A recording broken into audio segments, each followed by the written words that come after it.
Usually for Thanksgiving, we head out to go see family.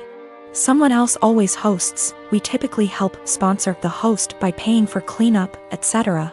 Our home is just too small to host the 30+ folks who typically show up through the day. This year that's obviously not happening. Other than us talking about not doing the usual, Thanksgiving didn't come up until yesterday. My kids have the week off from online school, and I was doing a puzzle with them before dinner when my husband walks in after work and says, "So did we get a turkey?" I looked at him and said, "Well, I know I didn't." "Did you?" He stared at me blankly and said, "No." "What do you mean? Do we need to get one still? Is it being delivered?" I shrugged and said, "I don't know nothing about no turkey." The kids and he looked so confused, so I helped them along and said, "I didn't buy anything. I didn't plan anything. No one said anything to me about Thanksgiving. Nobody offered to help meal plan, cook anything, do anything." He blew up yelling at me about how I should have obviously known. I said, "Why? I've literally never planned or made a Thanksgiving dinner in my life. The most I've ever done was help clean up or maybe peel the potato." I asked him why didn't he plan anything, why didn't the kids plan anything? Why is everyone waiting until the last minute and dumping it on me? He just sputtered and yelled and stormed off to his office and left me with the kids. We all had dinner, the kids cleaned up, and I was relaxing with some wine and a book after they all went to bed. My husband tore into me about how he can't believe I left this all to the last minute. Now there will be no Thanksgiving. How could I not be heartbroken to do this to the kids, etc. So I just looked at him and said, "Why didn't you plan? Why did you wait to the last minute to ask me?" He told me I was being a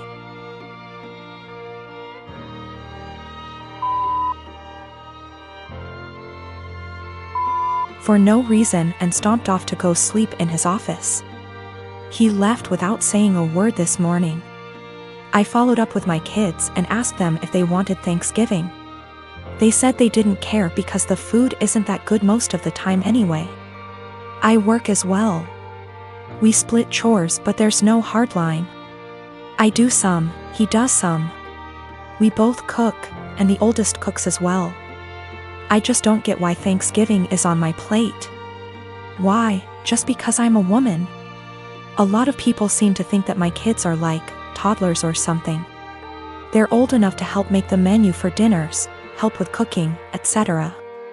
Anyway, I told my husband that if he wants to do some traditional Thanksgiving with all the fattening, carby, salty, beige food, he can go ahead and plan it and I'll help in the same capacity as always. If he wants me and the kids to cook something together, aka a normal, average Thursday, I'll continue with what was scheduled. The kids genuinely do not care. Thanksgiving doesn't mean anything to them.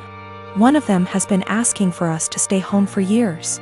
One of them barely touches the food as it, and the other one only likes to go so she can see her cousins. And she sees them all the time anyway. The middle kid already dug out another puzzle for us and they're just happy they're off school. Also, we don't do Christmas. My mother is disabled due to a neurological disease. She was diagnosed in her late 30s, and I remember that she was sick and needed help.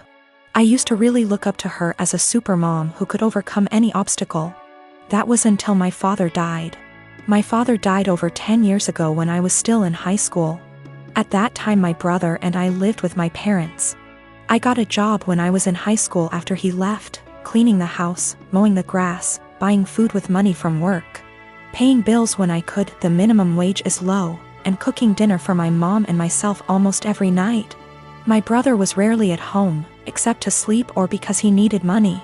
Over the years, my brother has been in and out of prison dozens and dozens of times for everything from drunk driving to drug possession to stealing from our mother to assault. He is currently incarcerated.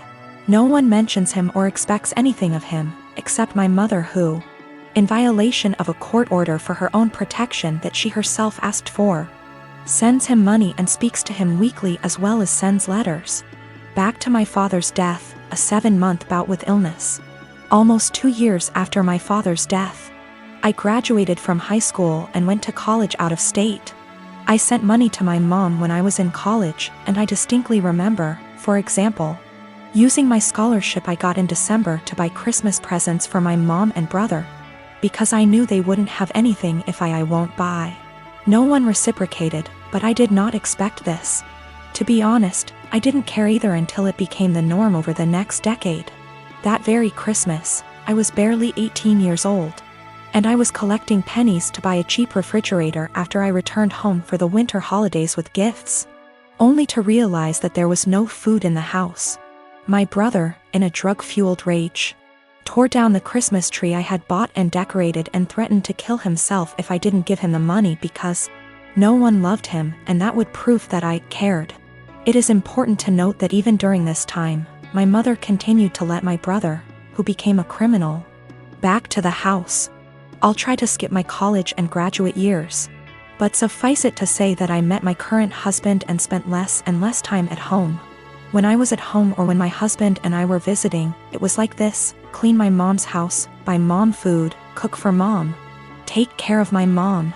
I was and remain very firm with my mother that I would not let my brother in my life as he threatened to kill me over the prescription cough syrup, threw me down the stairs and broke down the door to get to me, and some of the money I had at the time. I have no doubt that he will try to harm my child, my husband or me in order to get what he wants. He told me he would find me and he would teach me a lesson for his perception that I wronged him for not giving him money. And I have zero contact with him. I have blocked all numbers that have anything to do with him, including friends he calls from outside the prison. P.S. My mother let him take my number from her phone. I told my mom for years that I didn't want to have my brother in my life until he stopped using drugs for at least 1 year. To date, he is unable to do so. He stole tens of thousands of dollars from her. She always says she won't let him back into her house, but she eventually forgives him and the cycle repeats. The next year, when he was released again, she told me in no uncertain terms that he would not live with her, but admits that she keeps in touch, sends him money, and thinks it is the devil in him that makes him addicted. He will return. I offered to help my mom move closer to me since I live in many states. My husband and I even asked the realtor to come out and start the process of registering our house so we could find a house with space for my mom. My only stipulation was that she not drag my brother into my son's life. She categorically refused. She also refused to go to nursing homes, despite the fact that I went to her of my own free will and received excellent recommendations from her doctors. Now that she had surgery this week, my family is out of the slums. To be honest, I'm outraged by this. I had people who couldn't even send me a mutual Christmas card and told me that I was neglecting my mother, refusing to take time off from work and go to her place to take care of her. They don't care that I don't have days off and that I will most likely lose my job. One even stated that I wouldn't put groceries on my desk. I wouldn't work for such an employer. It's easy to say those words, but say it to my hungry baby. They said, "Who do you think took care of you as a baby?" And frankly, it hurts me. Sometimes you have to learn how to deal with life. You can't just ignore it, because getting on with life means losing your job. Walking away from my toddler in his growing up years and taking care of my mother, I guess? You can probably tell at this point that I'm fed up. I am in a stalemate when literally the only surviving family members tell me to quit my job, my family, my young child to take care of my mom and help her. They also refuse to give a timeline, saying it will be as long as she needs it. I am expected to take care of her 24 hours a day, 7 days a week, no questions asked. I also feel strongly that they resent my mother for asking them to do me a service. Even though I have explained many times that I offered her to stay with us and have the operation here, at no cost to her, mind you. And she refused. In response, they tell me that she has the right to be close to her friends.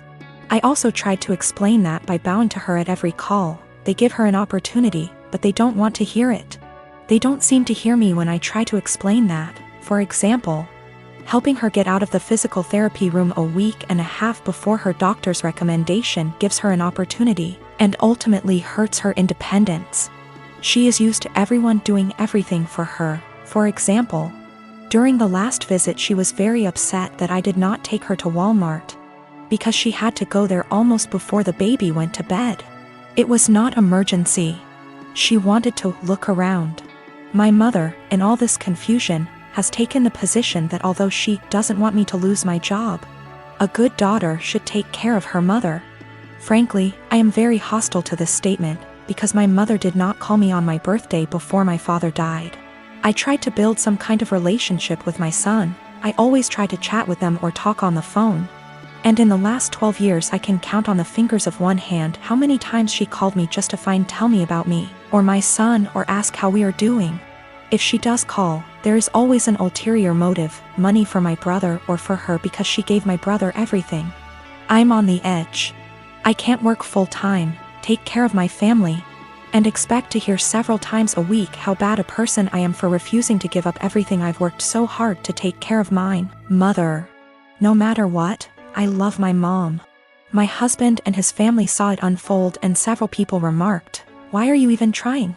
Meaning trying to schedule calls so she can talk / see my son.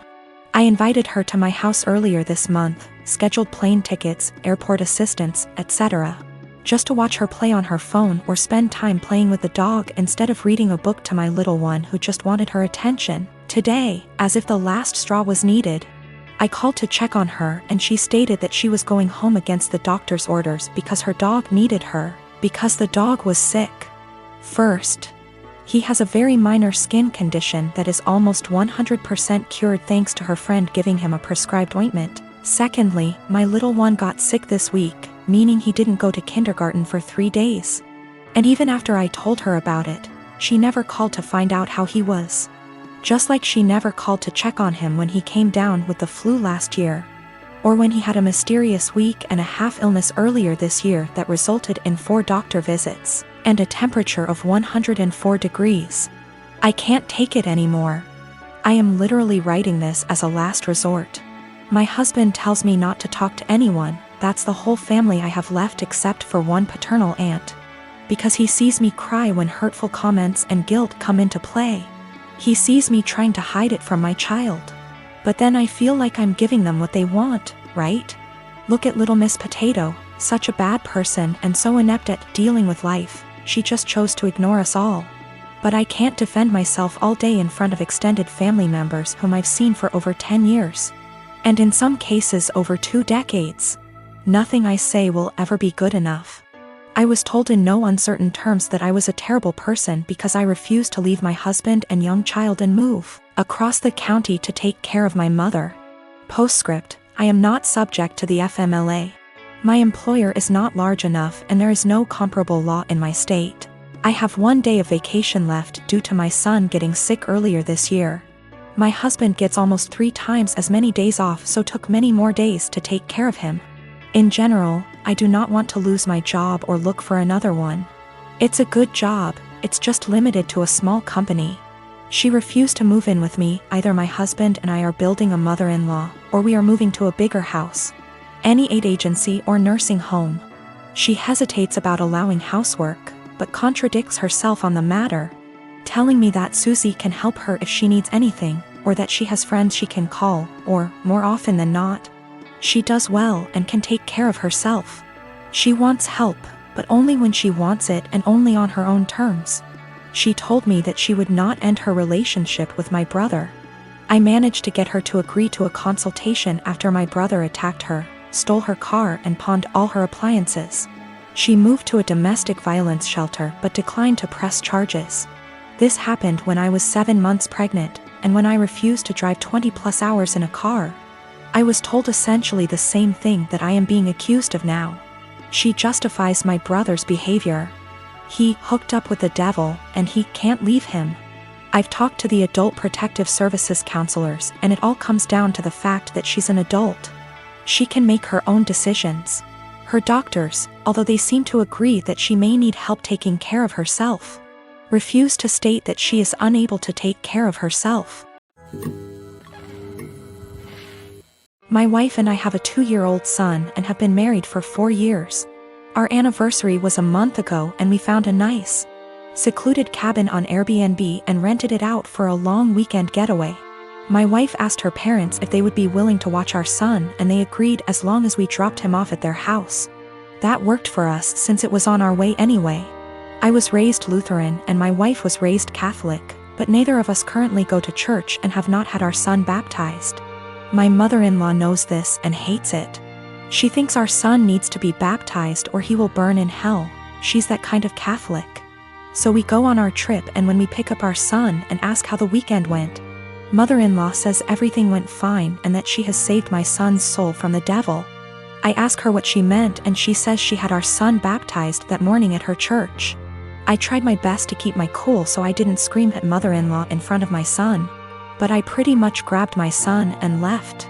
On the car ride home I was fuming and told my wife as calmly as I could that this would be the last time her parents have our son unsupervised. She tried to downplay what her mom had done, but I told her we need to wait until we get home to talk about it because I'm not fighting in front of my kid.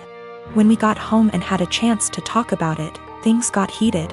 I told my wife I no longer trust her parents with our son, and that if they did something like this behind our backs, I can't trust them to respect our wishes as parents in the future. I said this was a huge breach of trust and I will forever look at her mom differently. She continued to try to defend her mom, saying that she was only doing what she thought was best for her grandson. She even downplayed it by saying that it's just a little water and a few words and we don't go to church anyway, so what does it matter? I told her that under no circumstances will I allow her parents to watch our son by themselves again. I said that we can still let them see their grandson, but only if we are present. I also said that if she doesn't see what the big deal is with this situation, that maybe we aren't on the same page as parents and maybe we need to see a counselor. She started crying and said that this isn't the kind of decision I get to make on my own, and I'm an asshole for trying to tell her what kind of relationship her parents can have with our son. I told her that I no longer have any trust or respect for her parents and that I don't know if there's anything they can do to repair that. I told her what her parents did was unforgivable in my eyes, and they put themselves in this position to lose privileges with our son. She's been trying to convince me to change my mind for the last month, but I'm not budging.